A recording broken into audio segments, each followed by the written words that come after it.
Hello everyone, this is Alan Beckley. I'm the inventor of the Wonder Wallet. And I've been doing these videos for a while, these Facebook Live videos. And it seems like I'm getting more and more viewers, so I'm going to start doing more of them.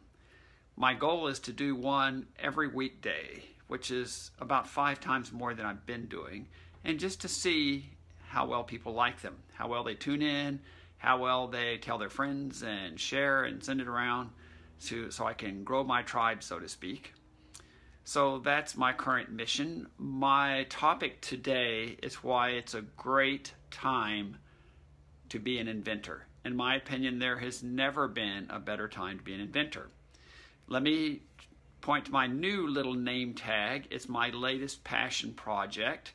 It is a webinar and course for inventors that is called landyourlicensedeal.com. I know that's a lot to remember, but if you go to landyourlicensedeal.com and click on it, there's a couple links there that will give you all the details of how it works. So for an inventor that is interested in landing a license deal, which is my preferred path, this is a great way to go, so that's why I'm advertising that now. It's taken me about a year to put this material together, and it's based upon everything I've learned about licensing products to get royalties, as I have done over the last 15 years. So let me get to the point, though. So my topic here today is why it's a great time to be an inventor. So let me give you a flashback to the past, right? When I first started inventing, I was working full-time, and I came up with this idea for this sort of thin, flexible wallet, right, that would hold a lot of cards.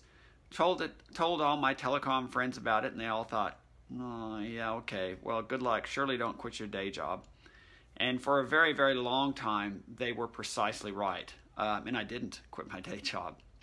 But over the years, it took me a while, but I licensed it in 2015 after many years of effort to All Star Products, one of the largest infomercial companies in America. And in the first year of their introduction and rollout, they sold over 1 million wallets into stores. So that was quite a successful deal for them and for me. And that's an example of what a lucrative license can do. And this is not a phenomenally lucrative license. A good friend of mine, Barbara Pitts, has had great success, she and her sister Mary, with their product over the years called Ghostline, which has sold for, I want to say over 15 years now. It's done very well for both of them. So back to the point. So why is this a great time to be an inventor? Well, let me again flash back to 2002 when I started this. What were the sources of capital for an inventor in 2002? I'll show you. This wallet I just showed you with $5 bill in it, that's it. Pretty much your source for capital to pay for your patents, which even then would be $4,000 plus your prototypes, which can cost thousands depending on the situation, and many other things, because inventing is risky, and I'll make no bones about that, is front-end loaded, so to speak. A lot of your costs are up front, and any profits are down the road, if at all. So that is the risk of being an inventor. But what's changed since 2002 when I started is there are phenomenal resources now available to an inventor. In 2002, banks mostly didn't lend to inventors. Well, that hasn't changed a lot. In 2018, because of the risk, not too many banks are going to loan to an inventor. It's not like it can't happen.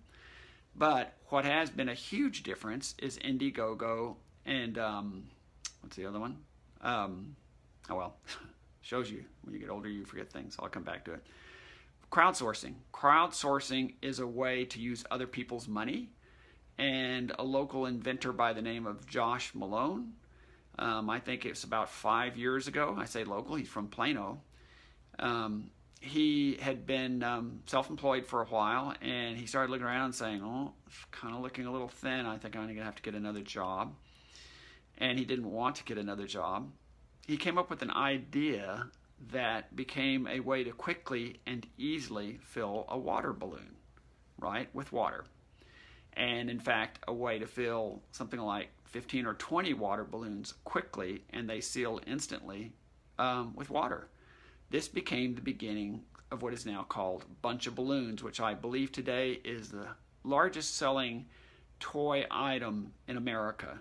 It's been phenomenally successful, but there's the one I couldn't remember. He did a Kickstarter campaign, and his Kickstarter campaign was amazingly successful and did something like $1 million worth of sales before you knew it. I believe Bunch of Balloons to date has sold well over $200 million worth of product. This all started with one idea by Josh Malone. You know, his kids were playing with water balloons and he comes up with this idea. Now, that kind of success is very rare, full disclosure. Most people are not going to have anywhere near that kind of runaway success, but you never know. But there's an example. He leveraged Kickstarter. Didn't cost him a lot of money. It cost him a little bit of money for a video, and I'm sure he spent some money on some things, but phenomenally successful. So Kickstarter, for example, and Indiegogo are two ways of using other people's money. So even if you don't have much money, you can test market it. You can put it out there. A couple I've talked to recently did the same thing. They didn't have a lot of money, but they did a successful Kickstarter campaign, and they got about 3 times what they were looking for. And it was able to allow them to test market their product with other people's money, which that was one of the biggest challenges back in the day is, you know, test marketing a product can cost you a lot of money. And a lot of people just don't have the money to be able to test market their own product, no matter how good the idea they think it is. So the access to capital, the access to using other people's money in the form of Indiegogo and Kickstarter are just 2 examples of why it's a great time to be an inventor.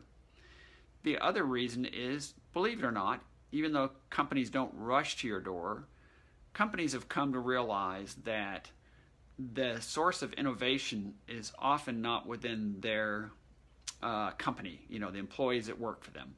So they are increasingly open to an inventor from outside, otherwise known as a product developer, bringing them an idea, bringing them a product that they themselves might not have thought of, and that they are willing to pay a small royalty percentage off of sales, back to landyourlicensedeal.com, for the product.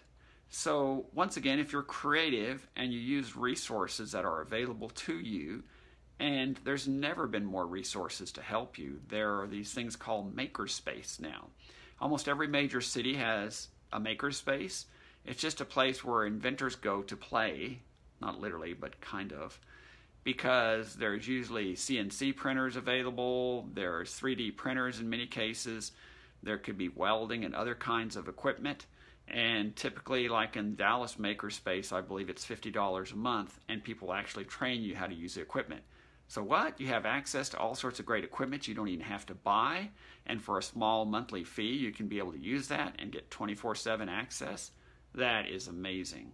So you have access to these maker spaces. You have access to use other people's money in the form of Kickstarter, Indiegogo, and others. You probably aren't going to get a bank loan necessarily, but if you've got a good idea, a good concept, a new business prospect, a new product, there's really never been a better time to be an inventor. I will just finish with one more example of a very simple product that's now selling via television and in retail stores that solves a problem, and that's the key here. Inventions need to solve a problem that annoys or frustrates millions of people, and then they can sell millions of product. So this particular product is called the sock slider.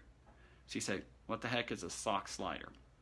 Well, there are literally millions of baby boomers like me, many of whom are getting older than me, and even some who aren't older than me, who have a heck of a time putting on their socks and maybe their shoes in the morning, right? Especially their socks. And it's frustrating and embarrassing and even humiliating for them to have somebody else help them or put their socks on for them.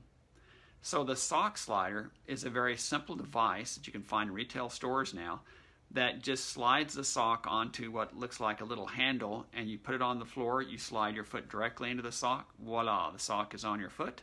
Very easily done. You don't have to bend over, and now you don't have to have somebody else help you to put your socks on. So there are problems people are solving every single day. This is what inventors do, and anyone who has a desire, who really wants to learn how to invent, which is not too many people, but still, anyone who has that orientation, has the next aha idea that really wants to do so, can do so. Don't have to have a college education, and you could have the next bunch of balloons, so you never know. So with that, I'm going to sign off for now. I just suggest anybody who might like to see what I'm doing in the license space, go look at landyourlicensedeal.com and give me your comments. And also, I'm happy if you guys will give me your comments to this. This would be helpful to have more feedback, and share it with your friends. So with that, I'm going to sign off. At this point, we will say Sai Chen, and we'll see you next time around.